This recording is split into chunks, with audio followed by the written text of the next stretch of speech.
ವಾಕ್ಯವನೆಲ್ಲ ಮೋದರಿಂದಲೂ ನಡೆದಿ ಬೋಧಿಸುತ್ತ ಜನರ ವೇದಾಂತಿಗೆ ಶಿಲ್ಪ ಸಾಧುಗಳಿಗೆ ಮಣಿಯುವೆನೋ ಸಾಧುಗಳಿಗೆ ಮಣಿಯುವೆನೋ ನಿಜ ಬಂದರಿಗೆ ಸುವಾಸನೆ ನಿಜ ಗುಣಿಯ ಗ್ರಂಥವನು ನಿಜವಾಗಿ ಬೇಡಿ ನಿಜದೋನ್ಮನ ಮುಳರಿಸುವ ಸುಜನರಿಗೆ ನಿತ್ಯ ನಮಿಸುವೆನೋ ಸುಜನರಿಗೆ ನಿತ್ಯ ನಮಿಸುವೆನೋ ಬದ್ಧ ಜೀವರಿಗೆಲ್ಲ ಅದ್ವೈತ ಬೋಧನೆ ಸುತ್ತರನ್ನಾಗಿ ಕೈದ ಶ್ರೀ ಜಗಸಿದ್ಧ ಸಿದ್ಧರುಡರಿಗೆ ನನ್ನನಪ್ಪೆ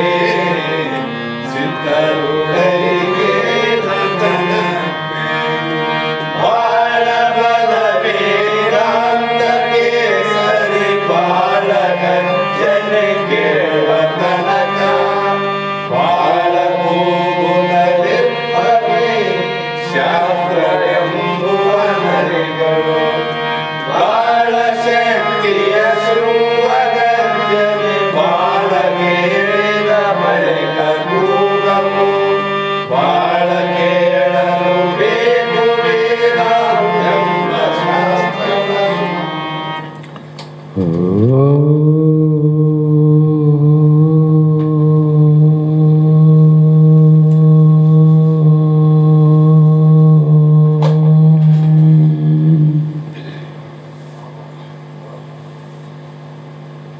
ಗುರು ಬ್ರಹ್ಮ ಗುರು ವಿಷ್ಣು ಗುರುದೇವ ಮಹೇಶ್ವರ ಗುರು ಸಾಕ್ಷಾತ್ ಪರಬ್ರಹ್ಮ ತಸ್ಮೈ ಶ್ರೀ ಗುರುವೇ ನಮಃ. ಧ್ಯಾನಮೂಲೋ ಗುರುರ್ಮೂರ್ತಿ ಪೂಜ್ಯಮೂಲೋ ಗುರುರ್ಪಾದಂ ಮಂತ್ರಮೂಲೋ ಗುರುರ್ವಾಕ್ಯಂ ಮುಕ್ತಿಮೂಲೋ ಗುರುಕೃಪಾ. ಜಗದಾದಿ ಜಗದ್ಗುರು ಅದ್ವೈತ ಸಾರ್ವಭೌಮ ಸದ್ಗುರು ಸಿದ್ಧಾರೂಢ ಮಹಾಸ್ವಾಮಿಗಳ ಶ್ರೀ ಪಾದಪದ್ಮಗಳಿಗೂ ಆರೂಢ ಜ್ಯೋತಿ ಸದ್ಗುರು ಶಿವಪುತ್ರ ಮಹಾಸ್ವಾಮಿಗಳ ಶ್ರೀ ಪಾದಗಳಿಗೂ ಶ್ರೋತ್ರಿಯ ಬ್ರಹ್ಮನಿಷ್ಠರು ಬ್ರಹ್ಮಲೀನರು ಸದ್ಗುರು ಬಸವಾನಂದ ಮಹಾಸ್ವಾಮಿಗಳ ಶ್ರೀ ಚರಣ ಕಮಲಗಳಿಗೂ ಅನಂತ ದೀರ್ಘ ದಂಡ ಪ್ರಣಾಮಗಳನ್ನು ಸಮರ್ಪಿಸುತ್ತ ಸದ್ಗುರು ಸಿದ್ಧಲಿಂಗಪ್ಪ ತಾತ ಕಪಗಲ್ ಇವರನ್ನು ಮನದೋಳು ಪೂಜಿಸುತ್ತ ತಮ್ಮೆಲ್ಲರಿಗೂ ವಂದಿಸುತ್ತ ಈ ದಿನ ಶ್ರೀಮದ್ ಭಗವದ್ಗೀತೆ ಎನ್ನುವ ಗ್ರಂಥದ 16ನೇ ಅಧ್ಯಾಯ ಪ್ರಾರಂಭದ ವಿಷಯವಾಗಿದ್ದು, ನಿನ್ನೆ ದಿನ ಹೇಳಿದಂತೆ 1ನೇ ಅಧ್ಯಾಯದಿಂದ 15ನೇ ಅಧ್ಯಾಯಕ್ಕೆ ಈ ಭಗವದ್ಗೀತೆ ಎನ್ನುವ ಗ್ರಂಥ ಉಪಕ್ರಮದಿಂದ ಉಪಸಂಹಾರವಾಗಿ ಆತ್ಮಜ್ಞಾನಕ್ಕೆ ಎಷ್ಟು ಬೇಕೋ ಅಷ್ಟೆಲ್ಲವನ್ನ ಈ ಶಾಸ್ತ್ರದಲ್ಲಿ ಹೇಳಿ, ಇಂತಹ ಆತ್ಮಜ್ಞಾನವನ್ನು ಪಡೆದುಕೊಂಡು ನಾವು ನೀವೆಲ್ಲರೂ ಮುಕ್ತರಾಗಲಿ ಎನ್ನುವ ಭಾವದಿಂದ ಕಳಕಳಿಯಿಂದ ಮಹಾತ್ಮರು ಈ ಗೀತೆಯ ಅರ್ಜುನನನ್ನು ನಿಮಿತ್ತ ಮಾಡಿಕೊಂಡು ನಮ್ಮೆಲ್ಲರಿಗೂ ಮುಕ್ತಿಯ ಮಾರ್ಗವನ್ನು ತೋರಿಸಿದಂಥ ಪುಣ್ಯಾತ್ಮರು ಮಹಾತ್ಮರು. ಇಷ್ಟೆಲ್ಲ ಆಗಬೇಕಾಗಿತ್ತು ಅಂದರೆ ಅತ್ಯಂತ ಮೋಕ್ಷದ ಅಪೇಕ್ಷೆ ಉಳ್ಳಂಥ ಪ್ರತಿಯೊಬ್ಬ ಜೀವಿಯು ಕೂಡ ಈ 16ನೇ ಅಧ್ಯಾಯದಲ್ಲಿ ಹೇಳುವಂಥ ಕೆಲವು ಉಪಯುಕ್ತವಾದ ವಾಕ್ಯಗಳನ್ನು ಬಹಳ ಶ್ರದ್ಧೆಯಿಂದ ಇವುಗಳನ್ನು ಕೇಳಲೇಬೇಕು ಅಂತ. ಅದಕ್ಕಾಗಿ ಈ ಅಧ್ಯಾಯದ ಪ್ರಾರಂಭದಲ್ಲಿ ಮಹಾತ್ಮರು ಈ ಗ್ರಂಥದಲ್ಲಿ ಷೋಡಶೋ ಅಧ್ಯಾಯ ಶ್ರೀಮದ್ ಭಗವದ್ಗೀತಾ ಪ್ರವಚನ ಅಂತ ಹೇಳ್ತಾ ಇದರಲ್ಲಿ ಏನು ಹೇಳ್ತೀವಿ ಅನ್ನೋದನ್ನು ಮೊದಲೇ ಹೇಳ್ಯಾರ. ದೈವ ಅಸುರ ಸಂಪದ್ವಿಭಾಗ ಯೋಗ ಅಂತ. ಇಲ್ಲಿ ಯೋಗ ಅಂತ ಅದ. ಎಲ್ಲ ಕಡೆ ಯೋಗ ಅಂದಲ್ಲಿ ಕೂಡೋದು ಅಂತೀವಿ. ಶಿವಜೀವರ ಏಕತ್ವಕ್ಕೂ ಯೋಗ ಅಂತಲೂ ಕರೆದಾರ. ಆದರೆ ಇಲ್ಲಿ ಎರಡು ಹೇಳಿದ ಕಾರಣ ಇದರಲ್ಲಿ ಒಂದು ಪಡೆಯುವುದಾದ, ಒಂದು ಬಿಡುವುದಾದ. ಯಾವುದನ್ನು ಪಡಿಬೇಕು ಮುಖ್ಯವಾಗಿ, ಯಾವುದನ್ನು ಬಿಡಬೇಕು ಅತ್ಯಂತ ಮುಖ್ಯವಾಗಿ ಅಂದರೆ ಈ ಅಧ್ಯಾಯದಲ್ಲಿ ಎರಡು ಹೆಸರವ. ಸಂಪತ್ತು ಒಂದು ದೈವ ಅಸುರ ಸಂಪತ್ ಭಾಗ ಯೋಗ ದ್ವಿಭಾಗ ಅಂದರೆ ಸಂಪತ್ತು ಅಂದರು ಮೋಕ್ಷವನ್ನು ಬಯಸುವಂಥ ಅಪೇಕ್ಷೆಯುಳ್ಳವನು ಈ ಕೆಲವು ಸಂಪತ್ತನ್ನು ಅವನು ಪ್ರಾಪ್ತಿ ಮಾಡಿಕೊಂಡಿರಬೇಕು, ಇಲ್ಲದಿದ್ದರೆ ಕೂಡ ಮಾಡಿಕೊಳ್ಳಲೇಬೇಕು. ಮಾಡಿಕೊಂಡಿದ್ರೆ ಮುಗಿತು, ಇಲ್ಲದಿದ್ದರೆ ಮಾಡಿಕೊಳ್ಳಲೇಬೇಕು. ಕಾರಣ ಸಂಪತ್ತು ಅನ್ನುವುದು ಜಗತ್ತಿನಲ್ಲಿ ಎರಡು ಭಾಗ. ಸಾಮಾನ್ಯ ಸಂಪತ್ತು ಬೇರೆ, ವಿಶೇಷವಾದ ಸಂಪತ್ತು ಬೇರೆ. ಒಬ್ಬ ವ್ಯಕ್ತಿ ಒಂದು ಮನೆಯನ್ನು ಕಟ್ಟಬೇಕಾದ್ರೆ ಆತ ಸ್ವಲ್ಪ ಸಂಪತ್ತನ್ನು ಗಳಿಸಿರಬೇಕು. ಸಂಪತ್ತು ಇಲ್ಲದೆ ಇದ್ದರೆ ಮನೆ ಕಟ್ಟಲಿಕ್ಕೆ ಸಾಧ್ಯನೇ ಇಲ್ಲ ಅಂತ. ಅದೇ ಪ್ರಕಾರವಾಗಿ ಇಲ್ಲಿ ದೈವ ಸಂಪದವೆಂದರೆ ದೈವ ಸಂಬಂಧವಾದ ಸದ್ಗುಣಗಳೇ ಇಲ್ಲಿ ಸಂಪತ್ತು. ಏನು ಸಂಪತ್ತಪ್ಪ ಇಲ್ಲಂದ್ರೆ ದುರ್ಗುಣ ಅಂತ ಒಂದಾದ, ಸದ್ಗುಣ ಅಂತ ಒಂದಾದ. ಇಲ್ಲಿ ಸದ್ಗುಣಗಳೇ ಮುಮುಕ್ಷಿಗೆ ದೊಡ್ಡ ಸಂಪತ್ತು, ಅಥವಾ ಆ ಸಂಪತ್ತಿನ ಗುಣ ರಾಶಿಗಳು ಅಂದರು. ಅದಕ್ಕೆ ನಿಜಗಳು ಸರ್ಪಭೂಷಣರು ಗುಣಗಳೇ ಭೂಷಣವಲ್ಲದೆ ಸರ್ವಕ್ಕೆ ಮಣಿ ಹೇಮಾದಿಗಳು ಭೂಷಣವಲ್ಲ.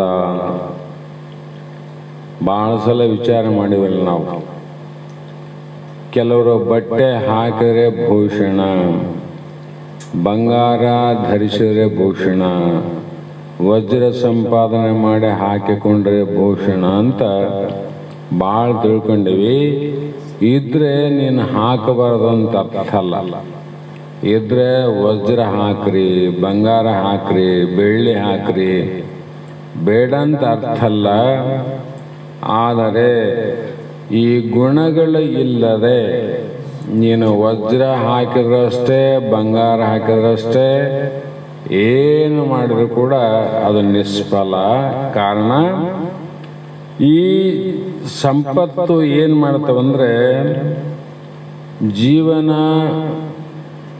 ಜೀವ ಭಾವವನ್ನು ತೊಲಗಿಸಿ, ಹೊರಗಿನ ಸಂಪತ್ತು ಏನು ಮಾಡ್ತದಂದ್ರೆ ವ್ಯಕ್ತಿಯ ಬಡತನವನ್ನು ನಾಶ ಮಾಡ್ತದಿಲ್ಲ. ಆದರೆ ಈ ಸಂಪತ್ತು ಗುಣ ಸಂಪತ್ತು ಅದಲ್ಲ, ಇದು ಜೀವ ಭಾವವನ್ನು ತೊಲಗಿಸಿ ಅಂದರೆ ಬಡತನವನ್ನು ನಾಶ ಮಾಡದಂತೆ ಜೀವ ಭಾವವನ್ನು ನಾಶ ಮಾಡುತ್ತದೆ.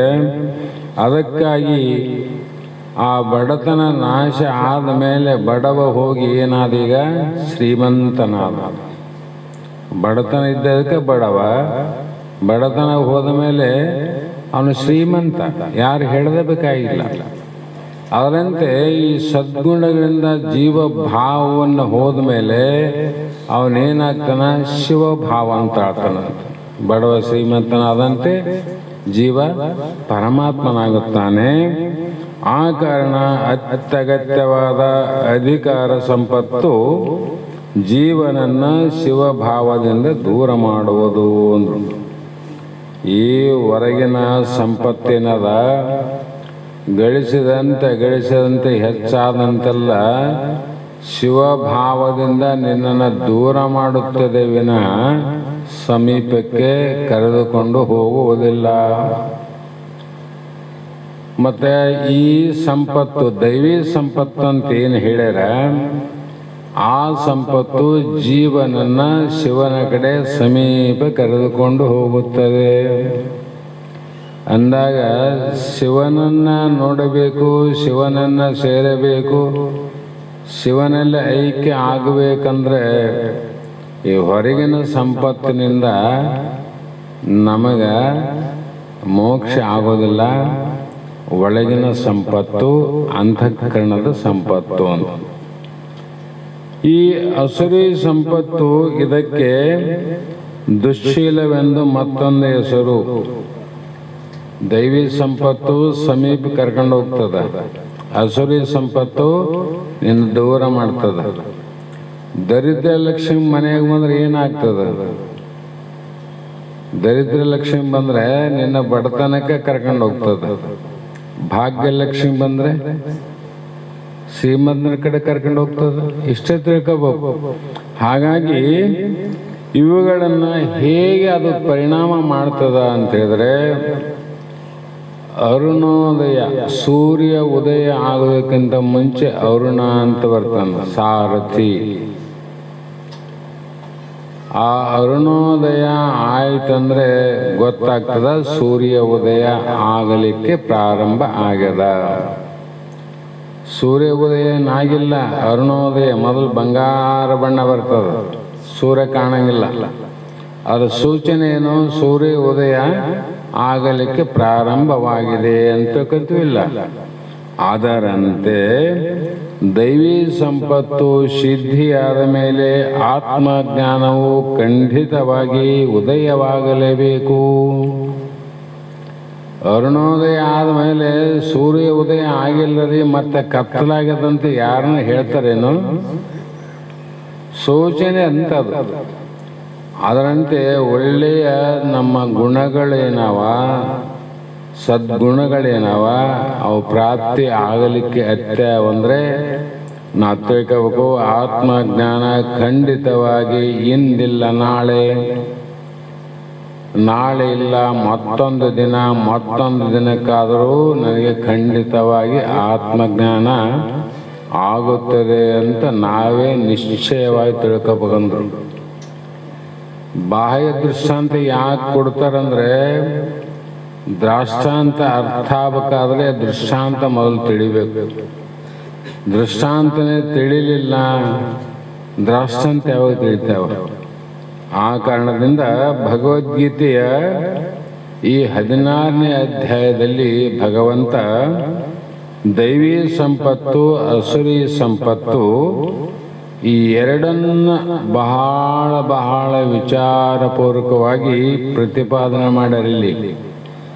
ಪ್ರತಿಪಾದನೆ ಮಾಡೋರು ವಿಫಲವಾಗಿ ಅಂದರೆ ಬಹಳ ದೀರ್ಘವಾಗಿ ಅನುಭವಕ್ಕೆ ಬರುವಂತೆ ಹೆಚ್ಚು ಹೆಚ್ಚಾಗಿ ತಿಳಿಯುವಂತೆ ಇಲ್ಲಿ ಬೋಧ ಮಾಡ್ಯಾರ. ಏಕೆಂದರೆ ಇಲ್ಲಿ ಈ ಒಂದನ್ನ ತಿಳಿದು ಮತ್ತೊಂದನ್ನ ತಿಳಿದೇ ಇದ್ದರೂ ಕೂಡ ಅದು ಕಾರ್ಯ ಆಗೋದಿಲ್ಲ. ಈ ಎರಡು ಸರಿಯಾಗಿ ತಿಳಿದುಕೊಂಡಿದ್ದರೆ ಸಾಧಕರು ತನ್ನ ಅಂತಃಕರಣವನ್ನು ಪರಿಶೋಧಿಸಿಕೊಂಡು ಅಲ್ಲಿ ದೈವಿ ಗುಣಗಳು ಇಲ್ಲದಿದ್ದರೆ ಸಂಪಾದಿಸಿಕೊಳ್ಳುವುದಕ್ಕೆ ಸಾಧ್ಯವಿಲ್ಲೆಂದು ಗೊತ್ತಾಗ್ತದೆ ನಮಗೆ. ಗೊತ್ತಾಗ್ತದೆ. ಆವಾಗ ಏನು ಮಾಡ್ತಾನಂದರೆ ದೈವಿ ಗುಣಗಳು ಇಲ್ಲಂತಲ್ಲ, ಇಲ್ಲಿ ಪೂರ್ಣತೆ ಬೇಕು. ದೈವಿ ಸಂಪತ್ತು ಎಷ್ಟು ಬೇಕು ಅಷ್ಟಿರಬೇಕಂತ. ರುದ್ರಾಕ್ಷಿ ವಿಶೇಷವಾದ ಮಣೆಯಲ್ಲಿ ಮಾಲೆಯಲ್ಲಿ ಎಷ್ಟು ರುದ್ರಾಕ್ಷಿ ಇರಬೇಕಂದ್ರೆ ಅಷ್ಟೇ ಇರಬೇಕು ಅಂತ ಅರ್ಥ.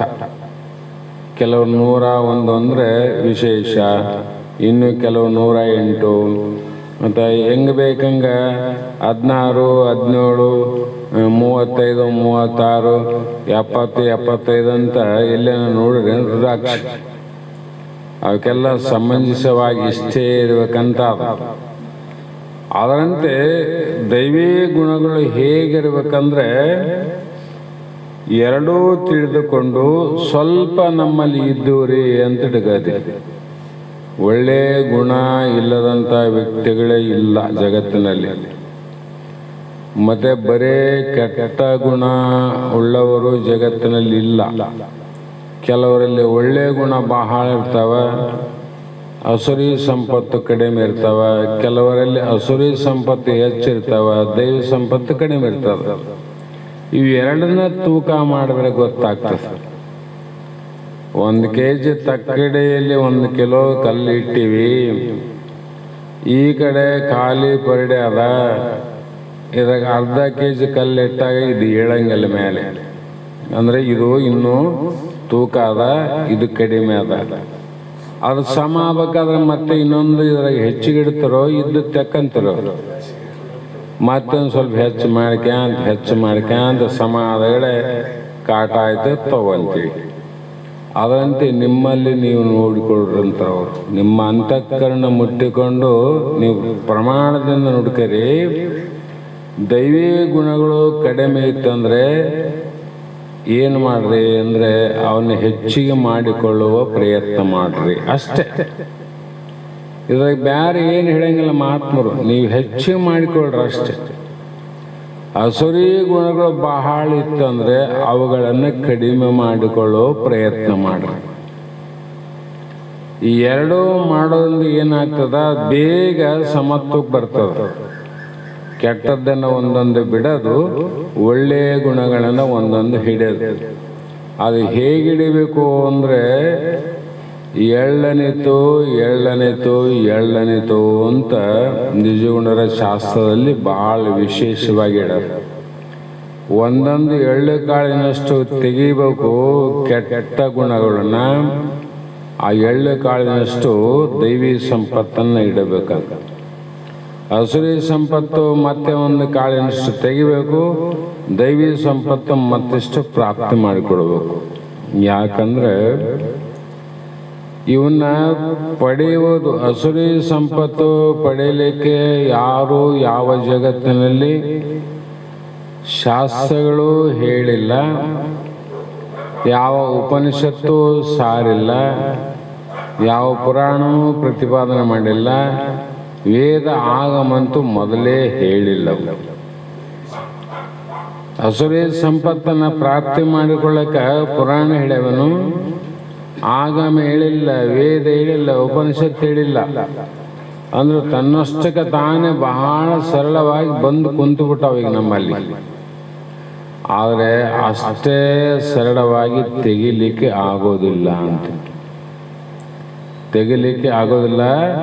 ಆ ಕಾರಣದಿಂದ ಎಳ್ಳನಿತು ಪ್ರಾರಂಭ ಮಾಡ್ರಿ. ಯಾಕಂದ್ರೆ ಅಲ್ಲಿ ದೈವಿ ಗುಣಗಳು ಇಲ್ಲದಿದ್ದರೆ ಸಂಪಾದಿಸಿಕೊಳ್ಳುವುದಕ್ಕೂ ಬರ್ತದ. ಅಲ್ಪ ಸ್ವಲ್ಪ ದೈವಿ ಗುಣಗಳಿದ್ದರೆ ಅವುಗಳನ್ನು ಅಭಿವೃದ್ಧಿ ಮಾಡಿಕೊಳ್ಳೋಕ್ಕೂ ಬರ್ತದ. ಮತ್ತು ಅಸುರಿ ಗುಣಗಳು ಕಂಡು ಬಂದರೆ ಅವುಗಳನ್ನು ತೊಲಗಿಸಲಿಕ್ಕೆ ಅವಕಾಶವಿದೆ ಅಂತ. ರಕ್ಕಸ ಗುಣ ಅಂತಲ್ಲ, ರಾಕ್ಷಸ ಗುಣದವರಂತಾರಲ್ಲ. ನಮಗೆ ಆ ಗುಣಗಳು ಸಂಪಾದನೆ ಮಾಡಿದಾಗ ಬಂದವಂದ್ರೆ ಬಿಡಕ್ಕೆ ಬರಂಗಿಲ್ಲ, ನಮಗೆ ಬರ್ತದಲ್ಲ. ಅದಕ್ಕಾಗಿ ಮಹಾತ್ಮರು ಇಲ್ಲಿವರೆಗೂ ಹೇಳಿದ್ದು ಆತ್ಮ ಜ್ಞಾನದ ಬೋಧ ದೃಢ ಅಪರೋಕ್ಷ ಅಚಲವಾಗಿ ನಿನ್ನಲ್ಲಿ ನಿಲ್ಲಬೇಕಾಗಿತ್ತು ಅಂದರೆ ಈ ಸಂಪತ್ತು ಯಾರಲ್ಲಿ ಸಂಗ್ರಹವಾಗಿದೆ ಅಲ್ಲಿಯೇ ಜ್ಞಾನದ ನೆಲೆ ಇದೆ ಅಂತ ತಿಳ್ಕೋಬೇಕು.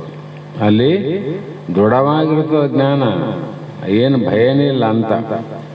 ಹೀಗೆ ಈ ಕಾರಣದಿಂದ ನಾವು ಎರಡನ್ನು ತಿಳಿಬೇಕಲ್ಲಪ್ಪ. ಈಗ ಎರಡು ತಿಳಿಬೇಕಲ್ಲ.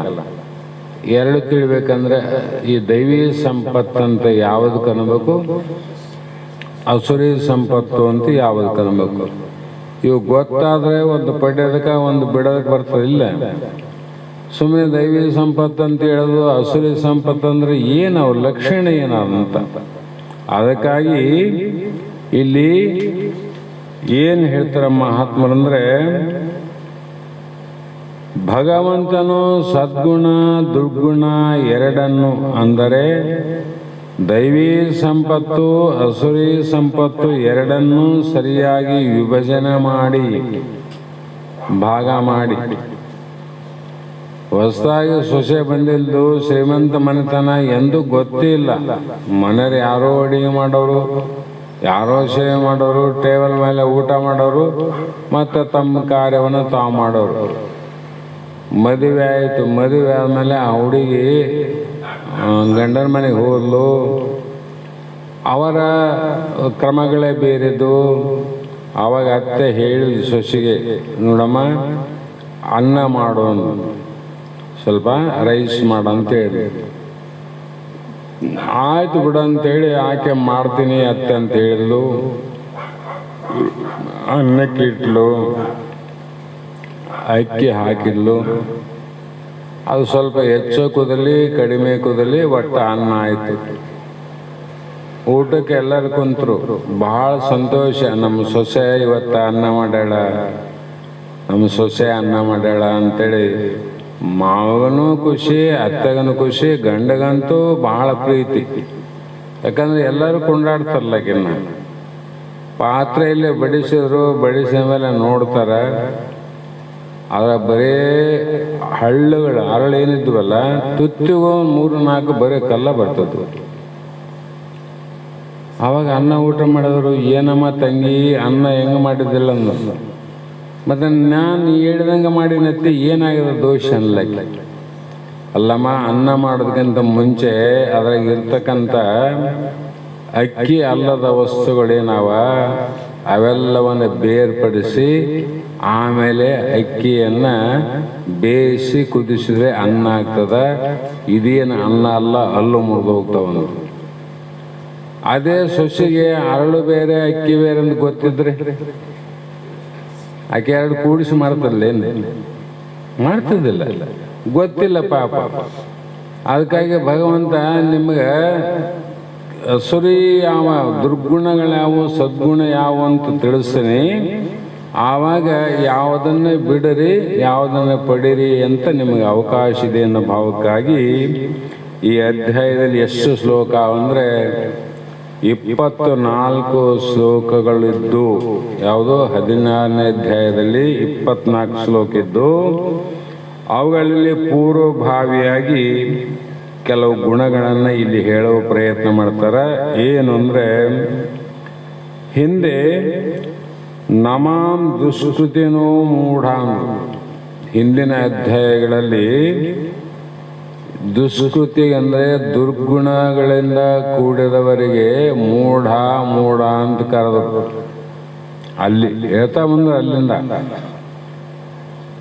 ಮತ್ತು 9ನೇ ಅಧ್ಯಾಯದ 11, 12ನೇ ಶ್ಲೋಕದಲ್ಲಿ ಅವಜಾನಂತಿ ಮಾಮೂಢ ಮೋಘಶ ಮೇಘ ಕರ್ಮಣೋ ಅಂತ ಅಲ್ಲಿನ ಹೇಳಿದರು.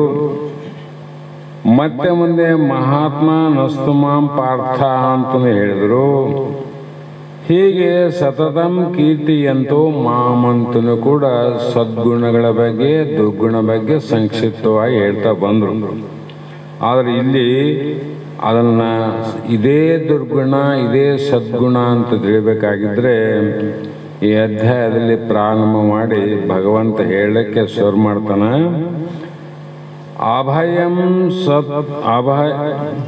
ಅಭಯಂ ಸತ್ಕು ಸಂಶುದ್ಧಿ ಜ್ಞಾನ ಯೋಗ ವ್ಯವಸ್ಥಿತಿ ದಾನಂ ದಮ ಚ ಯಜ್ಞ ಚ ಸ್ವಾಧ್ಯಾಯ ತಪ ಅರ್ಜವಂ ಅಂತೇಳಿ ಇಲ್ಲಿ ನೀವು ಕೇಳಿದ್ರೆ ಏನು ಹೊಸದಲ್ಲ. ನಿಜಗುಣ ಶಾಸ್ತ್ರದಲ್ಲಿ ಯಮನೇಮನೇ ಇಲ್ಲಿ ಹೇಳ್ಯಾರ.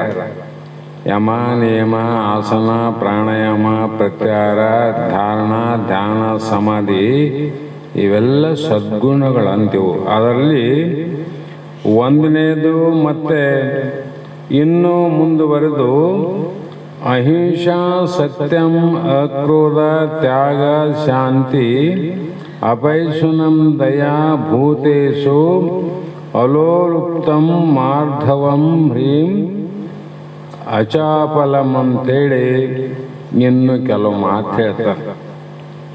ಯಾಕಂದ್ರೆ ಒಂದನೆಯದು ಅಭಯಂ. ಅಭಯ ಅಂದರೆ ಭಯ ಇಲ್ಲದಿರುವುದು. ಭಯ ಯಾವುದಕ್ಕಾಗ್ತದ ಅಂದರೆ ಎಲ್ಲಿ ಪಾಪ ಅದ, ಪಾಪ ಇದ್ದವಲ್ಲಿ ಭಯ ಆಗ್ತದ. ಪುಣ್ಯಾತ್ಮರಿಗೆ ಎಂದೂ ಭಯ ಆಗೋದಿಲ್ಲ. ಆಗ್ತದನ್ರಿ? ಕಳ್ಳತನ ಮಾಡಿದವರಿಗೆ ಪೊಲೀಸರ ಭಯ ಅದು, ಬೇರೆಯವರಿಗೆ ಅದು. ಕಳ್ಳತನ ಮಾಡಿದವನಿಗೆ ಭಯ ಇದ್ದಂತೆ ನಾವು ಜಗತ್ತಿನಲ್ಲಿ ದುರ್ಗುಣಗಳಿಂದ ಕೂಡಿದ್ರೆ ಅದು ಭಯ ಆಗ್ತದೆ. ಅದಕ್ಕೆ ಇಲ್ಲಿ ಭಯವಿರಬಾರದು. ಮತ್ತೆ ಸತ್ವಂ ಸಂಶುದ್ಧಿ ಅಂದರೆ ಅಂತಃಕರಣವು ವಿಶೇಷ ರೂಪದಿಂದ ಸಿದ್ಧಿ ಆಗುವುದು. ಅಂತಃಕರಣ ಬಹಳ ಶುದ್ಧಿ ಆಗ್ಬೇಕಂತ ಕಾರಣ ಇಲ್ಲಿ ಬಹಳ ವಿಚಾರವನ್ನು ಹೇಳ್ತಾ ಜ್ಞಾನ ಮತ್ತು ಯೋಗದಲ್ಲಿ ಸ್ಥಿತಿಯಾಗಿರುವುದು. ದಾನ, ಬಾಹ್ಯ ಇಂದ್ರಿಯ ನಿಗ್ರಹ, ಜ್ಞಾನ ಯಜ್ಞ, ವೇದ ಶಾಸ್ತ್ರಗಳನ್ನು ಅಂದರೆ ಸ್ವರೂಪ ಜ್ಞಾನವನ್ನುಂಟು ಮಾಡುವ ಶಾಸ್ತ್ರಗಳನ್ನು ಅಧ್ಯಯನ ಮಾಡುವುದು. ತಪಸ್ಸು, ರುಜತ್ವ ಅಂದರೆ ಕಪಟತ್ವ ಇಲ್ಲದಿರುವುದು. ಹಿಂಸಾರಾಹಿತ್ಯ ಅಂದರೆ ಹಿಂಸೆಯನ್ನು ಮಾಡದೇ ಇರುವುದು.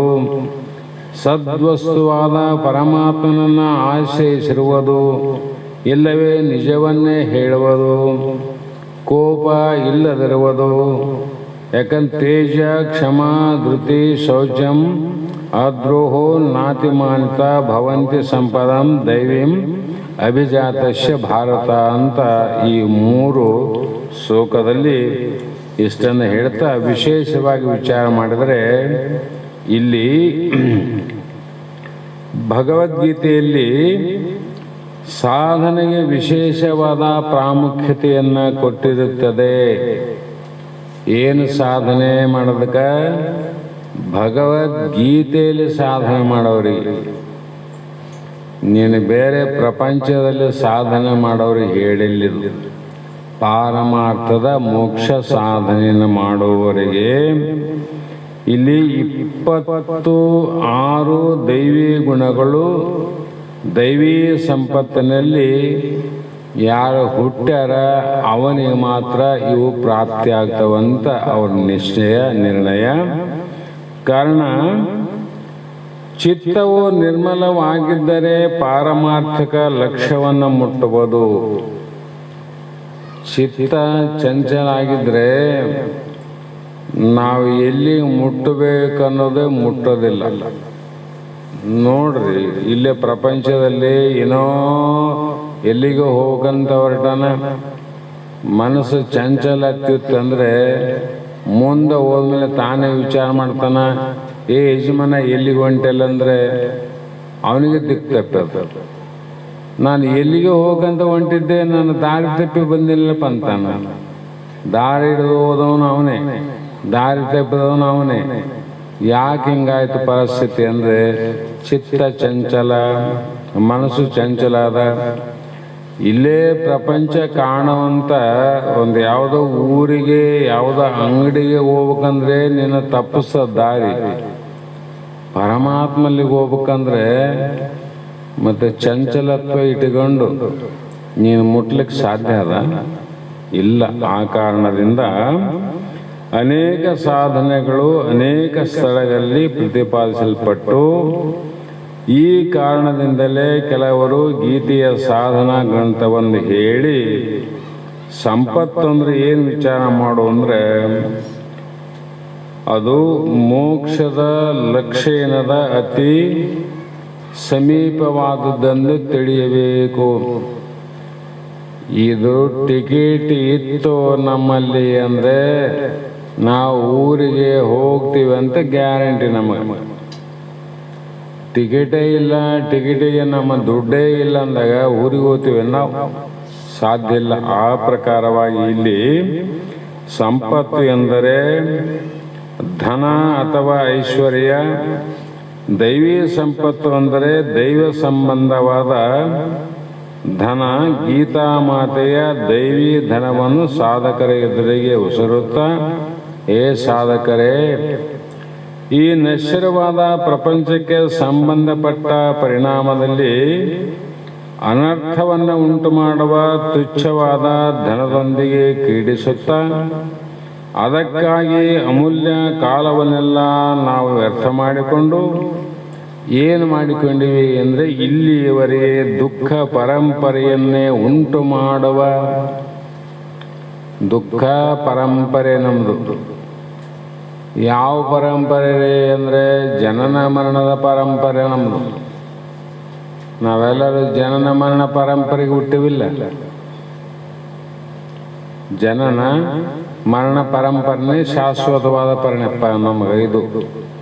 ಹಾಗಾಗಿ ಈ ಚಕ್ರದಲ್ಲಿ ಬಿದ್ದು ಹಾಳಾಗಬೇಡಿರಿ.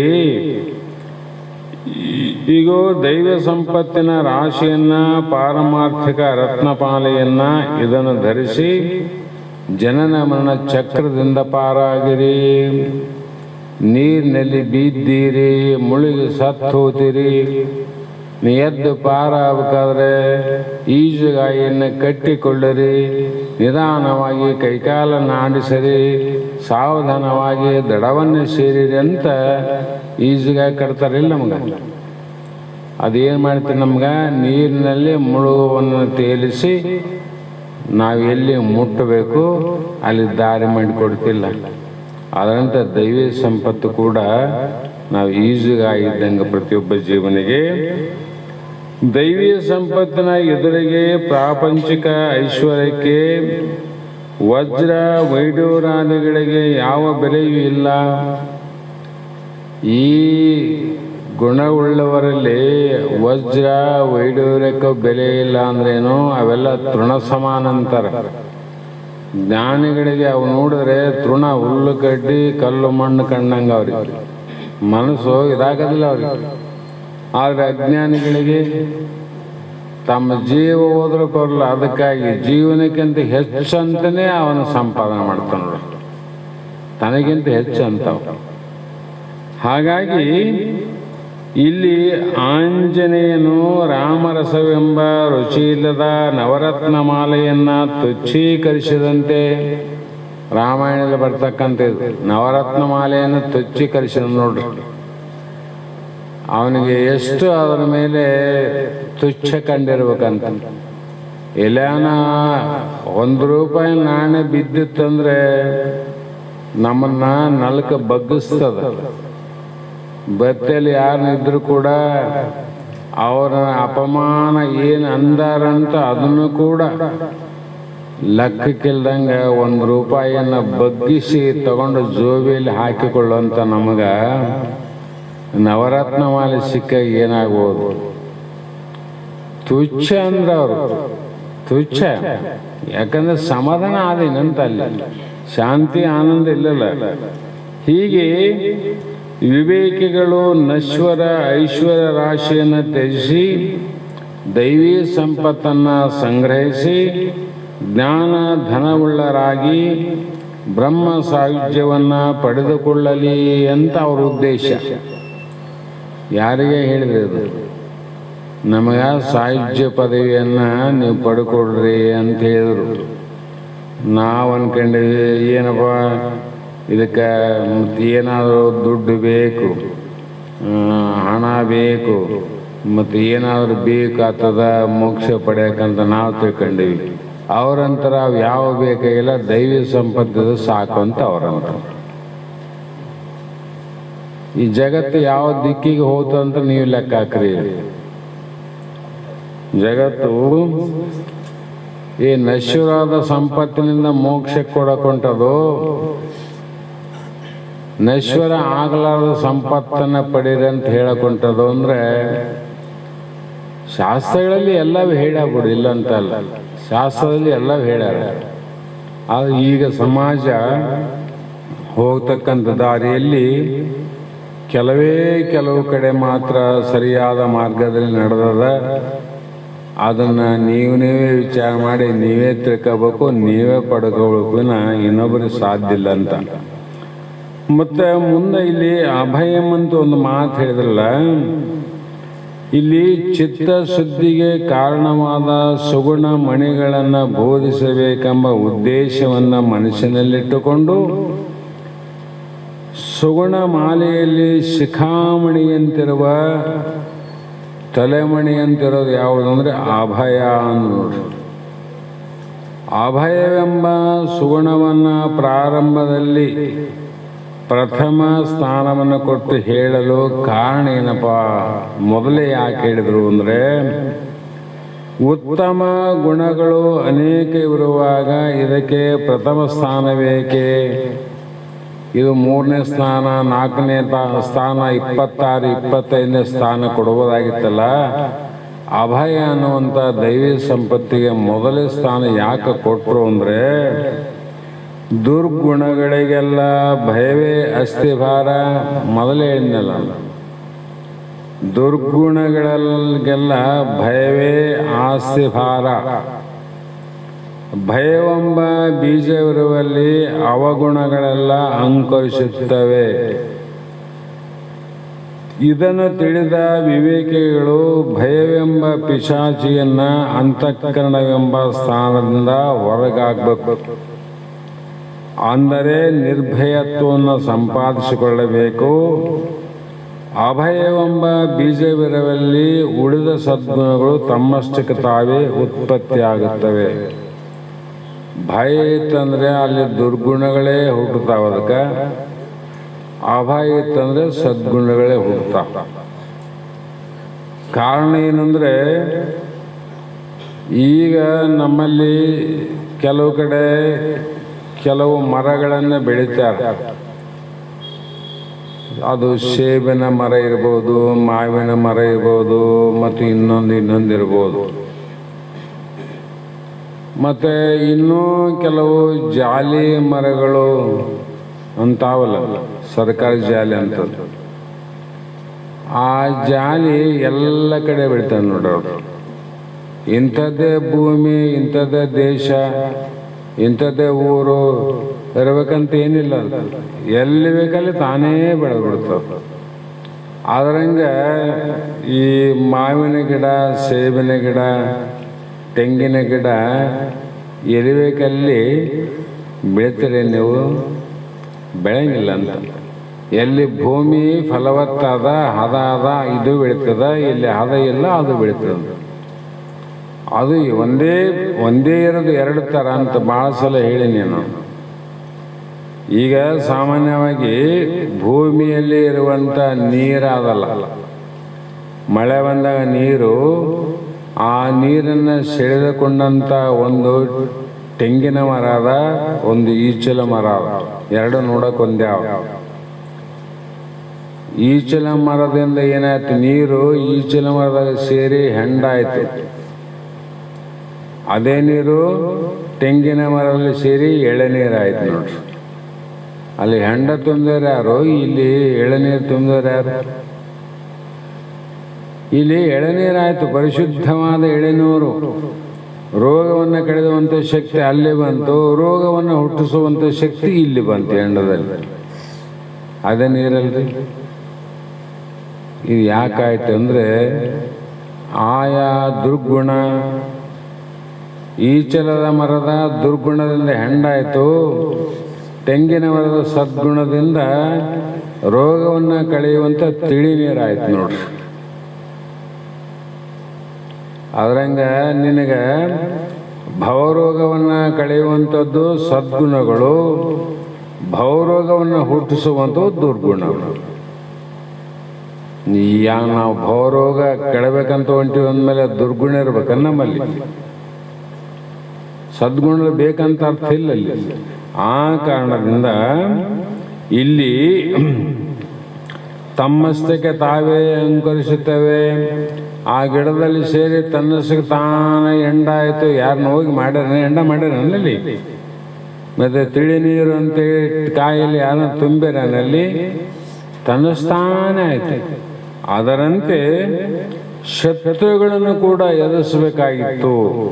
ಅಷ್ಟೇ ಅಲ್ಲದೆ ಸಂಸಾರದಲ್ಲಿ, ಪ್ರಪಂಚದಲ್ಲಿ ಬರುವಂಥ ಅನೇಕ ನಾವು ಕಷ್ಟಗಳನ್ನು ಎದುರಿಸಬೇಕಾಗಿತ್ತಂದ್ರೂ ಕೂಡ ಧೈರ್ಯ ಬೇಕಂತ. ಧೈರ್ಯಂ ಸರ್ವತ್ರ ಸಾಧನ, ಎಲ್ಲದು ಬೇಕಿಲ್ಲ. ಹಾಗಾಗಿ ಇಲ್ಲಿ ಸೇನಾಧಿಪತಿಯು ಮುಂದೆ ಇರಬೇಕಾಗುತ್ತದೆ. ಯುದ್ಧ ಮಾಡೋ ಪ್ರಸಂಗ ಬಂತು ಅಂದರೆ ಸೈನಿಕರು ಬೇರೆ, ಸೇನಾಧಿಪತಿಗಳು ಬೇರೆ. ಸೇನಾಧಿಪತಿ ಮುಂದೆ ಇರಬೇಕು, ಸೈನಿಕರು ಹಿಂದಿರಬೇಕಲ್ಲ. ಅವನೇ ಹಿಂದ ಒಂದಂದ್ರೆ ಇವ್ರು ಯಾಕೆ ಹೋತ್ರ ಮುಂದೆ, ಅವನೇ ಓಡಿ ಬರ್ತಾನಂದ್ರೆ ಇವ್ರು ಓಡ್ತಾರ. ಅದ್ರಂಗ ಅಭಯ ಅನ್ನುವಂಥದ್ದು ಏನದ, ಅಭಯ ಅನ್ನುವಂಥದ್ದು ಮುಂದೆ ಇದ್ರೆ ಹಿಂದೆ ಎಲ್ಲ ದೈವಿ ಗುಣಗಳು ತಾಯಿ ಬರ್ತಾವ ಬೆನ್ನ ಹತ್ತಿ. ನಿನ್ನಲ್ಲೇ ಇಷ್ಟು ಭಯ ಇಟ್ಕೊಂಡಿದ್ದಿ, ಅವು ಏನು ಮಾಡ್ತಾವ, ಅವು ಹಿಂದಕ್ಕೆ ಹೋಗ್ತಾವ. ಅದಕ್ಕೆ ನಿರ್ಭಯ ಅನ್ನುವಂಥದ್ದು ಬಹಳ ಮುಖ್ಯ. ಅಭಯಂ ಎಂಬ ಸೇನಾಧಿಪತಿಯು ಮುಂದೆ ಇದ್ದು ಸೇನೆಯನ್ನು ಯಾವ ರೀತಿ ನಡೆಸುತ್ತಾನೋ ಈ ಕಾರಣದಿಂದ ಅಭಯಕ್ಕೆ ಪ್ರಥಮ ಸ್ಥಾನ. ಇದಕ್ಕೆ ಯಾಕೆ ಮೊದಲನೇ ಸ್ಥಾನ ಕೊಡಬೇಕು ಅಂದರೆ ಇದಕ್ಕಾಗಿ ಕೊಡಬೇಕು ಅಂತ ಅರ್ಥ. ಆಮೇಲೆ ಅಭಯಕ್ಕೆ ಇನ್ನೂ ಕೂಡ ಅಭಯಂ ವೈಜನಕ ಪಾಪೋಷ್ಟಿ ಅಂತ ಶ್ರುತಿ ಪ್ರಮಾಣ. ಈ ಅಭಯವೆಂದರೆ ಸಾಕ್ಷಾತ್ ಬ್ರಹ್ಮವೆಂದೇ ವರ್ಣಿಸಿದೆ. ಕೊನೆಗೆ ಜಗತ್ತಿನಲ್ಲಿ ಭಯ ಇಲ್ಲದಂಥ ವಸ್ತು ಯಾವುದು ಅಂದರೆ ಬ್ರಹ್ಮ ಒಂದೇ ನೋಡ್ರಿ. ಎಲ್ಲಿ ಎರಡಾದ, ಎರಡಿದ್ದೆಲ್ಲ ಭಯ ಅದ. ಮಗ ಒಬ್ಬನೇ, ನೀನು ಒಬ್ಬನೇ ಇದ್ದಿ, ನಿರ್ಭಯ ಆಗಿದ್ದಿ. ಒಬ್ಬ ಹೆಂಡತಿ ಆಗಲಿಲ್ಲ, ಭಯ ಶುರು ಆಯ್ತು ನೋಡ್ರಿ. ಅಂದರೆ ಎರಡಾದಾಗ ಭಯ ಆಯ್ತಿಲ್ಲ. ಇಲ್ಲಿ ಇದರಂತೆ ಎಲ್ಲಿ ತನ ಹೋಗು ಭಯ, ಎರಡು ದ್ವೈತ ಭಾವ ಇಲ್ಲಿವರೆಗದ, ಅಲ್ಲಿವರೆಗೆ ಭಯನೇ ಭಯನೇ ಭಯನೇ ಭಯ. ಅದು ಮೂಲವಾದದ್ದು ಯಾವುದಂದ್ರೆ ಆ ಬ್ರಹ್ಮವೆಂದೇ ವರ್ಣಿಸುತ್ತದೆ. ಬ್ರಹ್ಮ, ವಿಷ್ಣು, ರುದ್ರ, ದೇವತೆಗಳು ಆಗಲ್ಲ. ಒಬ್ಬರಿಗೊಬ್ಬರ ಮೇಲೆ ಭಯ ಆದವು, ನಿರ್ಭಯ ಆದವ್ರಿಗೆ. ಮತ್ತು ಆ ದೇವತೆಗಳಿಗೆ ಯಾಕೆ ಭಯ ಬಂತು? ದ್ವೈತ ಭಾವ ಅಳಿಯಿತೆಂದು ಮಾತಿನಿಂದ ತಿಳಿಸಲೇಕೆ. ದ್ವೈತ ಭಾವ ಅಳಿದ ಕುರು ಮೇಲೆ ತೋರ್ಪದು. ನಿನಗೆ ನಿರ್ಭಯ ಇತ್ತಂದ್ರೆ ಆಯಿತು, ನೀನು ಹೇಳೋದು ಬೇಕಾಗಿಲ್ಲ. ದ್ವೈತ ಎಳೆದಂತ ಹೇಳಬೇಕಾಗಿಲ್ಲ, ಮ್ಯಾಲೆ ತೋರಿಸ್ತದ. ಗರ್ಭಿಣಿಗೆ ಹೊಟ್ಟೆ ಹೆಂಗ ತೋರಿಸ್ತದ ಗರ್ಭಿಣಿ ಅಂತ. ದ್ವೈತ ಹೋಯಿತು ಅನ್ನೋದಕ್ಕೆ ನಿನ್ನಲ್ಲಿ ಏನಿರ್ಬೇಕು? ಅಭಯಂ. ಭಯ ಇತ್ತಂದ್ರೆ ನಿನ್ನಲ್ಲಿ ಇನ್ನ ಏನದ? ದ್ವೈತ ಅಂತ ಅರ್ಥನ. ಮತ್ತೆ ಆ ಮಟ್ಟಕ್ಕೆ ಹೋಗಿ ಹೇಳುವಂಥ ಪ್ರಸಂಗದಲ್ಲಿ ಮಹಾತ್ಮರು ವೇದಾಂತ ಶಾಸ್ತ್ರದಲ್ಲಿ ಅಭಯವೆಂದರೆ, ಈಗ ನಾವಿಲ್ಲಿ ಕುಂತೀವಿ, ಈಗ ಪ್ರಪಂಚ ಸುತ್ತಾಡಿಕೊಂಡು ಇಲ್ಲಿ ಬಂದೀವಿ. ಇಲ್ಲೇನು ಅಂದರೆ ನಿತ್ಯ ಅನಿತ್ಯ ವಸ್ತು ವಿವೇಕ ಇರುವುದರಿಂದ ನಮಗಾದಲ್ಲಿ ಈಗ ನಾವು ನಿತ್ಯದಲ್ಲಿ ಅನಿತ್ಯ ಎರಡನ್ನ ಯಾವುದು ಅಕ್ಕಿ ಯಾವುದು ಅಂತ ಗೊತ್ತಾಗ್ಯದ. ಇನ್ನೊಮ್ಮೆ ಎರಡು ಕೂಡಿಸಿ ಅನ್ನ ಮಾಡಕ್ಕೆ ಹೋಗ್ತಾಳನಕಿ. ಒಂದ್ಸಲ ಗೊತ್ತಿದ್ದೆಲ್ಲ ಮಾಡಲಿಲ್ಲ, ಈಗ ಯಾಕೆ ಮಾಡ್ತಾಳೆ? ಅದರಂತೆ ತನ್ನ ಸ್ವರೂಪವಾದ ಆತ್ಮನಿಗೆ ನಾಶವೂ ಇಲ್ಲ. ನಾಶ ಆದಂಗಿರಲಿ. ನಾಶ ಇಲ್ಲಂದರೆ ಅಲ್ಲಿ ಯಾರಿಗೆ ನಾಶ ಇಲ್ಲ? ಜಗತ್ತಿನಲ್ಲಿ ಈಶ್ವರನಿಗೊಬ್ಬನಿಗೆ ನಾಶ ಇಲ್ಲ. ಪರಮಾತ್ಮನಿಗೆ ಎಷ್ಟು ನಾಶ ಇಲ್ಲಲ್ಲ. ಅಂದಾಗ ಇಲ್ಲವೇ ಇಲ್ಲವೆಂಬ ಬುದ್ಧಿಗೆ ಅಭಯವೆಂದು, ನಾನು ಎಂದೆಂದಿಗೂ ಸಾಯುವುದಿಲ್ಲವೆಂದು, ನನಗೆ ಮರಣವೇ ಇಲ್ಲೆಂದು ಯಾವನ ಆತ್ಮ ಅನಾತ್ಮ ವಿಚಾರದ್ವಾರ ದೃಢ ಅಪರೋಕ್ಷ ಜ್ಞಾನವನ್ನು ಮಾಡಿಕೊಂಡು ವೃತ್ತಿಯಲ್ಲಿ ತಂದುಕೊಂಡನು ಅವನ ಬುದ್ಧಿಗೆ ಅಭಯವೆಂದು. ಯಾರ ಬುದ್ಧಿಯಲ್ಲಿ ಭಯ ಆದ ಮತ್ತೆ ದ್ವಿತೀಯ ಭಯನೇ ಶುರುವಾಯಿತು. ಒಬ್ಬನ ದಾರಿಡ ಹೊಂಟಿದ್ದ ಭಯ ಹಾಕಿರ್ತದ ನೋಡ್ರಿ, ಇಬ್ಬರದಾಗ ಶುರುವಾಯ್ತಿಲ್ಲ. ಅದಕ್ಕೊಂದು ಸಣ್ಣ ಕಥೆ ನೆನಪಂದ್ರೆ ಭಾಳ ದಿವಸ ಆಯ್ತು. ನಮ್ಮ ತಾತ ಹೇಳ್ತಿದ್ದ, ಒಂದೂರಾಗ ಒಬ್ಬ ವ್ಯಕ್ತಿ ಇದ್ದ, ಅವನು ಭಾಳ ಯಥಾರ್ಥವಾದ ಮನುಷ್ಯ. ಪಾಪ ವ್ಯವಹಾರ ವ್ಯಾಪಾರ ಜ್ಞಾನ ಇಲ್ಲ.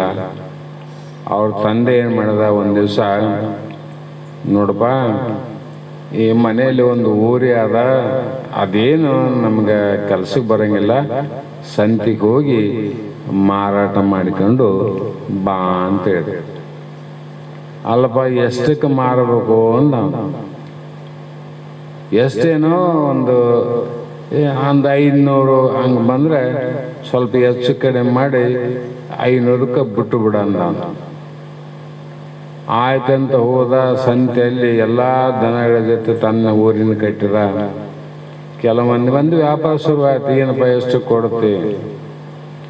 ಅವರು ನೀವೇ ಕೇಳ್ರಿ, ಎಷ್ಟು ಕೇಳ್ತೀರಿ ಕೇಳಂದ. ಅವನಂದ 300 ಅಂದ, ಕೊಡಂಗಿಲ್ಲ ಅಂದ. 400 ಅಂದ್ರು, ಕೊಡಂಗಿಲ್ಲ ಅಂದ. ಎಷ್ಟಕ್ಕಾದ್ರೂ ಕೊಡ್ತೀರಿ ನೀನನ್ನು ಹೇಳಂದ್ರು. ನಾ ಹೇಳಂಗಿಲ್ಲ, ನೀವೇ ಕೇಳಂದ. ಪಕ್ಕದವ್ರು ಬಂದರು, ಏನು ಇಷ್ಟು ಕೇಳಿದ್ರೆ ಕೊಡವಲ್ಲ, ತಾನು ಹೇಳವಲ್ಲ, ಎಷ್ಟಕ್ಕಾದ್ರೂ ಕೊಡ್ಬೋದು ನೋಡಮ್ಮ ಅಂತೇಳಿ ಒಮ್ಮೆಲೆ ಏನು ಮಾಡ್ದ ಅವನು, ಅವನು 800 ಕೊಡ್ತು ನೋಡಂದ. ಕೊಡಂಗಿಲ್ಲ ಅಂದ. 800 ಕೊಡಂಗಿಲ್ಲ.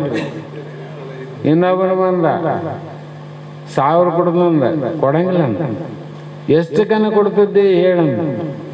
ಇಲ್ಲ ನೀವೇ ಕೇಳೋಣ. ಕನಿಗೆ ಗೊತ್ತಾಯ್ತು ನನಗೆ ಇವನೇನೋ ಸ್ವಲ್ಪ ವ್ಯವಹಾರದಲ್ಲಿ ಏನಿದ್ದಂಗೆ ಅಂತೇಳಿ ಮತ್ತೊಬ್ಬನು ಬಂದ, ಸ್ವಲ್ಪ ಹುಷಾರಿದ್ದ. ಮೊದಲಿಂದ ಶುರು ಮಾಡಿದ, 200 ಕೊಡ್ತಾನೆ, ಕೊಡಂಗಿಲ್ಲ. 300 ಕೊಡಂಗಿಲ್ಲ. 400 ಕೊಡಂಗಿಲ್ಲ. 500 ಬಿಡ್ತಿಲ್ಲ ಅಂದ. ಬಿಡ್ತೀನಿ ಅಂದ. ಕೊಡ್ತಾನ. ಇವನು ಮೂರ್ಖಾನ ಅಂತ ಗೊತ್ತಾಯ್ತಲ್ಲ. ಇದನ್ನ ನೋಡ್ಕಂತ ಸ್ವಲ್ಪ ನೋಡೋರು ಇರ್ತಾರಲ್ಲ, ಅವರಪ್ಪ ಹೇಳಿದ ಬರುವಾಗ, ನೋಡಪ್ಪ ದುಡ್ಡು ಬೆಳ್ಳಿನ ಹಣ್ಣು ಯಾವಾಗ ಹುಷಾರ, ಕಳ್ರು ಕಾಕ್ರು ಬಹಳಾರ, ನೀ ಏನು ಮಾಡು, ಬರುವಾಗ ಒತ್ತು ಮುಣುಗಿತಿಲ್ಲ ದಾರ್ಯಾಗ, ಎಲ್ಲಿ ಒತ್ತು ಮುಣುಗ್ತದ ಅಲ್ಲೇ ಮಲಿಕೊಂಡು ಮುಂಜಾನೆ ಎದ್ದು ಬಾ ಅಂದ. ಅವನು ತಂದೆ ಹೇಳಿದ. ಆಯ್ತ ಬಂದ. ಅನ್ನೋದ್ರಾಗ ದಾರಿ ಹಿಡಿದು ಬೆಳ್ಳಿ ರೊಕ್ಕ ಹಿಂಗೆ ಕಟ್ಕೊಂಡ. ಇನ್ನು ಹೋಗ್ಬೇಕು ಅನ್ನೋದ್ರಾಗ ಒತ್ತು ಇನ್ನೂ ಸ್ವಲ್ಪ ಇತ್ತು. ಹೆಂಗೋ ಒತ್ತು ಮುಣಿದಲ್ಲಿ ಮಲ್ಕೊಂಡು ಹೋದ್ರಾಯ್ತು, ಹೆಂಗ ನಮ್ಮಪ್ಪ ಹೇಳೇನಂತ ಆ ಕಡೆ ಈ ಕಡೆ ನೋಡೋದ್ರಾಗ ಇನ್ನೊಬ್ಬ ವ್ಯಕ್ತಿ ಭೇಟಿ ಅದ. ತಮ್ಮ ಎಲ್ಲಿಗೆ ಹೊಂಟೆ ಅಂದ. ಇಂಥ ಊರಿಗೆ ಹೊಂಟಿನಂದ. ನಾನು ಅಲ್ಲಿಗೆ ಬರೋನೇನಂದ. ಬೇಸಾಯ್ತು ಬರ್ರಿ ಅಂದ. ನೀವೇನು ಮತ್ತೆ ನೀನೇನು ನೀನು ಯಾಕೆ ಬಂದೆ ಅಂದ್ರೆ, ನಮ್ಮಪ್ಪ ಎತ್ತು ಮಾರ ಅಂತ ಹೇಳಿದ್ದ, ಊರಿಗೆ ಮಾರ್ಕೊಂಬಂದಿನಿ. ರೊಕ್ಕ ಜತ್ನೆಲ್ಲ ಅಂತ ಕೇಳಿದೆ, ಬೇಸ್ ಜತ್ನ ಇಟ್ಕೊಂಡೇನಂದ. ನೀವೇನು ವ್ಯಾಪಾರ ಮಾಡ್ತಾರಂದ. ನಾನು ಅಕ್ಕ ಸಾಲಿಗರು, ನಾವು ಬಂಗಾರ ವ್ಯಾಪಾರ ಮಾಡ್ತೀವಿ, ನಾನು ಬಂದಿದ್ದೆ, ಇವೆಲ್ಲ ಸಾಮಾನು ತಗೊಂಡು ನಾನು ಹೋಗ್ಬೇಕಂದ. ಇಬ್ಬರು ಹೊರಡೋದ್ರಾಗ ಸ್ವಲ್ಪ ದೂರ ಆಯಿತು. ಒತ್ತು ಮುಣಕ ಪ್ರಸಂಗ ಬಂತು. ಆವಾಗ ಆ ಕಡೆಯಿಂದ ಇಲ್ಲೇನು ಸುತ್ತಾಡಿ ನೋಡಿದ್ನಲ್ಲ, ಇವನು ಮೂರ್ಖಾನ ಅಂತ ಬೇರೆ ಸೂಚನೆ ಕೊಟ್ಟಿದ್ದ. ದಾರಿ ಹಿಡ್ದು ಹಿಂಗೆ ಹೊಂಟಾರ, ದಾರ್ಯಾಗ ಅಲ್ಲಿ ಬರ್ರಿ ನೀವು, ಬೆಳಿ ರೊಕ್ಕಾವ ಅಂತ ಹೇಳಿದ್ದ. ಅವನು ಆ ಕಡೆಯಿಂದ ಎದುರಿಗೆ ಬರ್ತಿದ್ರು. ಇವ್ರು ಒತ್ತು ಮಣಿಗಿತ್ತು. ಅವರಪ್ಪ ಹೇಳಿದ ಮಾತು ನೆನಪು ಮಾತು ನೋಡ್ರಿ. ಎಲ್ಲಿ ಒತ್ತು ಮುಣಗ್ತದ ಅಲ್ಲೇ ಮಲ್ಕೊಂಡು ಮುಂಜಾನೆದ್ದು ಬಾ ಅಂತ ಹೇಳಿದ್ನಲ್ಲ. ಆಯ್ತಂದ ಅವನಲ್ಲೇ ಮಕ್ಕಂಬಿಟ್ಟ. ದಾರಿ ಎಲ್ಲಿ ಮುಳುಗಿದ ಅಲ್ಲೇ ಮಕ್ಕಂತೇಳನಲ್ಲ. ಅವನಿಂದ ಅಕ್ಕ ಸಲಗನಲ್ಲಿ ಬಂಗಾರ ಅವೆಲ್ಲ ಅವ, ಇವು ಕಳ್ರಕ್ಕೆ ಹಾಕೋ ದಾರಿ ಅದ, ಇದೇನಪ್ಪ ಕಿರಿಕಿರಿ, ಇವನು ಬ್ಯಾಡೋ ಈ ಕಡೆ ದಾರಿಗೆ ಯಾಕೆ ಮಕ್ಕಂತಿದ್ದಿ, ಈ ಕಡೆನೇ ಬಾರ ಅಂದ. ಬರಂಗಿಲ್ಲ ಅಂದ ಅವನು. ಎಲ್ಲಿ ಒತ್ತು ಮುಣಿಗದ ಅಲ್ಲೇ ಮಲ್ಕೊಂಬ ಅಂತೇಳಿ ನಮ್ಮ ಅಪ್ಪ ಅಂದ. ಈಗ ಮೂರ್ಖಿದ್ದಂಗೆ ಅನಪ್ಪ ಇರಲಿ, ಮತ್ತು ಇವನ ಸಲುವಾಗಿ ನಾನು ಇದಾಗ್ತೀನಿ, ಕಳ್ಳನ ಬರಲಿ ಯಾರನ್ನ ಬರಲಿ ನಾನು ಗಿಡ ಏರಿ ಮೇಲೆ ಕುಂತ್ರಾಯ್ತು, ಅವನ ಹಾಳಾಗಿ ಹೋಗ್ಲಿ ಅಂತೇಳಿ ಗಿಡ ಏರಿ ಮೇಲೆ ಕುಂತ ನಿನ್ನ ಮನಸ್ಸಪ್ಪ ನಾನು, ನೀ ಎಲ್ಲೇನ ಕುಂತ್ರು ನಾನಂತ ಇಲ್ಲೇ ಮಲ್ಕೆ ಬಂದ. ಅವ್ರು ದಾಡಿ ಕಡ್ರು ಬಂದರು, ಬಂದು ಕೇಳಿದ್ರು ಯಾರನ್ನೇ ಅಂದ್ರು. ಅವನು ಇದ್ದಿದ್ದೇ ಹೇಳಿದ, ಸುಳ್ಳು ಹೇಳ್ಬಾರ್ದಲ್ಲ, ಅಪ್ಪನಾಗ್ನೇ ಅದು. ನಾನು ಇಂಥದ್ದು ಮಗ ಎಲ್ಲಿಗೆ ಹೋಗಿದ್ದೆ, ನಾವು ಓರಿ ಮಾರಕ್ಕೆ ಹೋಗಿದ್ದೆ. ಎಷ್ಟಕ್ಕೆ ಮಾರಿದ್ದಿ? 500ಕ್ಕೆ ಮಾರಿದ್ದೆ. ನಾಣ್ಯ ಬೆಳ್ಳಿ ನಾಣ್ಯ ಇಲ್ಲೇ ಅವ, ಇಲ್ಲಿ ಟೊಂಕದಾಗ ಅವನು ಇಲ್ಲಿ ಯಾವ ನೋಡೋಣ ಅಂದಾಗ ಮ್ಯಾಲೆ ಕುಂತು ಅವನು ನೋಡ್ತಾನ, ಇದೇನಪ್ಪ ಇವನು, ಎಲ್ಲಿ ನನಗೆ ದಾಳಿ ತರ್ತಾನ ನೀನು ಅಂತೇಳ ಅವನು. ಆವಾಗ ಮತ್ತು ಇನ್ನು ಏನನ ಇದ್ರು ನೋಡು ಅಂತೇಳಿ ಅವರು ಆ ಕಡೆ ಈ ಕಡೆ ನೋಡಿದ್ರು. ನನ್ನಲ್ಲೇ ಇಟ್ಟು ಅದು ಎತ್ತು ಮಾರಿದ ಏನು ಬೆಳಿಬೇಕವ, ಅವ್ನು ಮ್ಯಾಲೆ ಗಿಡದಾಗ ಕುಂತಾನ, ಬಂಗಾರ ನೋಡೋಣ ಅಲ್ಲಿ ಬಂಗಾರ ಅವ, ಬಂಗಾರ ನಾಣ್ಯ ಅವ ಅಲ್ಲಿ. ಅವಾಗ ನೋಡಿದ್ರು ಮ್ಯಾಲೆ ಕುಂತಾನೆ ಕುಂತು ಮತ್ತೆ ಇಳಿಸಿ ಅವಂದು ಅಂತ ಬಂಗಾರ ನಾಣ್ಯ ಬೆಳ್ಳಿ ನಾಣ್ಯ ಎರಡು ನಾಶ ಆಗಲಿಲ್ಲ. ಯಾಕಾಯಿತು ಅಂತ ವಿಚಾರ ಮಾಡಿದ್ರೆ, ಭಯ ಮತ್ತು ಅಭಯ ಅನ್ನುವುದೇನಲ್ಲ, ಅದನ್ನು ಎಲ್ಲಿ ಭಯ ಇರಬೇಕು ಎಲ್ಲಿ ಭಯ ಇರಬಾರ್ದು ಅನ್ನೋದನ್ನು ವಿಚಾರ ಮಾಡಿಕೊಂಡು ಹೋದಾಗ ಪಾರಮಾರ್ಥದಲ್ಲಿ ಭಯವಿಲ್ಲದ ವಸ್ತು ಯಾವುದು? ಅವನಿಗೆ ಬೆಳ್ಳಿ ಮನುಷ್ಯ, ಅದಕ್ಕೆ ಭಯ ಆಯಿತು. ಅಲ್ಲಿ ಬಂಗಾರ ಅಕ್ಕಸಾಲಿಗೆ ಭಯ ಆಯ್ತು ನೋಡಿ. ಎರಡದ್ದಿಲ್ಲ ಭಯ ಆಯಿತು, ಏನು ಒಂದಿದ್ದಿಲ್ಲ ಭಯ ಆಯಿತು. ಆ ಪ್ರಪಂಚದಲ್ಲಿ ಎಲ್ಲವೂ ಎರಡು ಎಲ್ಲಿ ಅದ ಅಲ್ಲಿ ಭಯನೇ ಅದ. ನಿರ್ಭಯವಾದ ವಸ್ತು ಯಾವುದಂದ್ರೆ ಆತ್ಮ ಒಂದೇ. ಆ ಕಾರಣದಿಂದ ಇಂಥ ಗುಣರತ್ನಗಳನ್ನು ಜಿಜ್ಞಾಸುಗಳು ಸಂಪಾದಿಸಿಕೊಂಡು ನಿತ್ಯ ಶಾಂತಿಯನ್ನು ಪಡ್ಕೊಳ್ಬೇಕು ಅಂತ ಇವರ ಮೂಲ ಉದ್ದೇಶ. ಈ ಗ್ರಂಥದಲ್ಲಿ ಬಹಳ ಮುಖ್ಯವಾದ ವಿಚಾರವನ್ನು ಹೇಳ್ತಾರೆ. ನಾವು ನೀವು ಮುಂದುವರೆದು ಇದನ್ನು ನಾಳೆ ದಿನ ಮತ್ತೆ ಮುಂದುವರಿಸೋಣ ಅನ್ನೋ ಮಾತನ್ನು ಹೇಳ್ತಾ, ಇನ್ನೊಂದು ವಿಶೇಷ ಏನಂದರೆ, ನಾಳೆಯಿಂದ ನಾವು ಸ್ವಲ್ಪ 3-4 ದಿವಸ ಊರಲ್ಲಿ ಇರುವುದಿಲ್ಲ. ಆ ಕಾರಣದಿಂದ ತಾವಿದ್ದವರು ಎಲ್ಲರೂ ಪ್ರತಿನಿತ್ಯ ಹೇಗೆ ಶಾಸ್ತ್ರ ನಡೀತದೆ ಅದೇ ಪ್ರಕಾರವಾಗಿ ಸಮಯಕ್ಕೆ ಸರಿಯಾಗಿ ತಾವೆಲ್ಲರೂ ಭಾಗವಹಿಸಿ, ಯಾರು ಇರ್ತೀರಿ ಅವರೆಲ್ಲರೂ ಕೂಡ ಈ ಗ್ರಂಥವನ್ನು ಆಧಾರವಾಗಿಟ್ಟುಕೊಂಡು 16ನೇ ಅಧ್ಯಾಯವನ್ನೇ ಆದಷ್ಟು ಮಟ್ಟಿಗೆ ಸ್ವಲ್ಪ ಆದರೂ ಪರವಿಲ್ಲ, ಹೆಚ್ಚಾದರೂ ಪರವಿಲ್ಲ, ಹೇಗೆ ಏನು ಅನ್ನುವುದನ್ನು ಒಂದು ಕಡೆ ಬದಿಗಿಟ್ಟು ನಿರ್ಭಯದಿಂದ ತಮಗೆಷ್ಟು ಗೊತ್ತಾಗ್ತದ ಅಷ್ಟನ್ನು ಈ ಒಂದು ಆಧಾರವಾಗಿಟ್ಟುಕೊಂಡು ನಿತ್ಯವಾಗಿ ನಡೀಲಿ. ಅದನ್ನು ಇಲ್ಲಿದ್ದವರು ಪ್ರತಿನಿತ್ಯ ನಾವು ರೆಕಾರ್ಡ್ ಮಾಡದಂತೆ ರೆಕಾರ್ಡ್ ಮಾಡ್ರಿ. ಕಾರಣ ಏನಂದರೆ, ಒಂದು ದಿನ ಬರೋದಿದ್ದರೆ ನಮಗೆ 100 ಫೋನ್ ಬರ್ತಾವೆ, ಯಾಕೆ ಬಂದಿಲ್ಲರಿ ಯಾಕೆ ಬಂದಿಲ್ಲ ಅಂತ. ಹಾಗಾಗಿ ನೀವು ಹೇಳಿದ ವಿಚಾರಗಳನ್ನೇ ಆ ಯೂಟ್ಯೂಬಲ್ಲಿ ಹಾಕ್ತೀವಿ.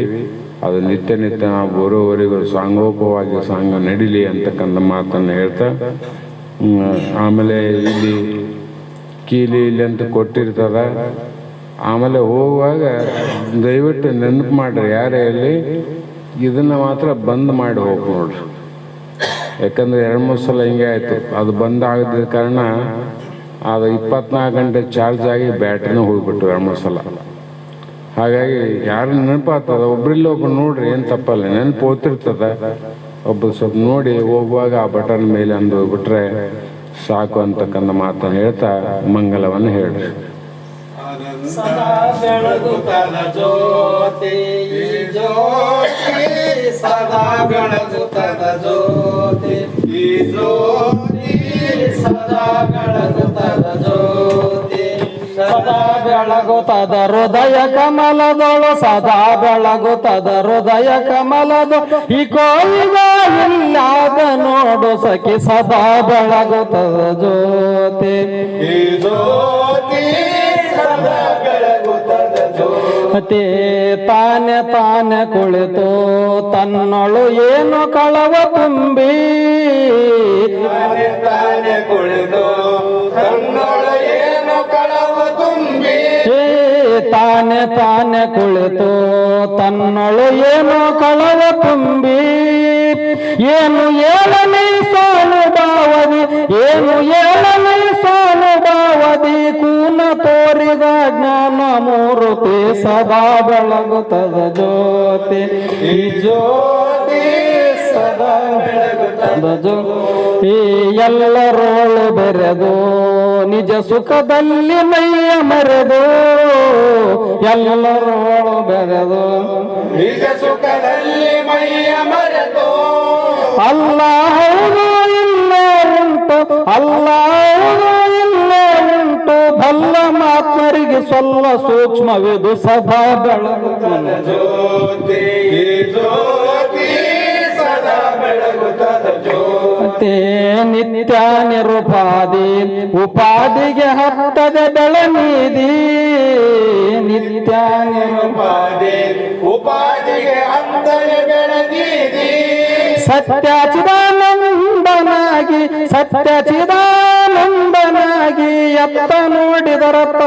ಋಣಮುಖವಾಗಿ ಸದಾ ಬೆಳಗುತ್ತದ ಜ್ಯೋತಿ ಈ ಜ್ಯೋತಿ ಸದಾ ಬೆಳಗುತ್ತದ ಜ್ಯೋತಿ ಸದಾ ಬೆಳಗುತ್ತದ ಹೃದಯ ಕಮಲದೊಳು ಸದಾ ಬೆಳಗುತ್ತದ ಹೃದಯ ಕಮಲದ ಈ ಕೋಯಿಗ ಇಲ್ಲದ ನೋಡು ಸಖಿ ಸದಾ ಬೆಳಗುತ್ತದ ಜ್ಯೋತಿ ಈ ಜ್ಯೋತಿ ಸದಾ ಬೆಳಗುತ್ತದ ಜ್ಯೋತಿ ಓಂ ಚೈತನ್ಯಂ ಶಾಶ್ವತಂ ಶಾಂತಂ ಯುಮಾತೀತಂ ನಿರಂಜನ ನಾದ ಬಿಂದು ಕಳಾತೀತಂ ತಸ್ಮೈ ಶ್ರೀ ಗುರುವೇ ನಮಃ ಶ್ರೀಮದ್ ಜಗದ್ಗುರು ಸಿದ್ಧಾರೂಢ ಸ್ವಾಮಿ महाराज की जय श्रीमद गुरु शिवपत्र स्वामी महाराज की जय श्री सद्गुरु बसवानंद सद्गुरु महाराज की जय श्री सद्गुरु अभिनिमंज स्वामी महाराज की जय सकला साधु संत महाराज की जय जय मंगलम जय नमः।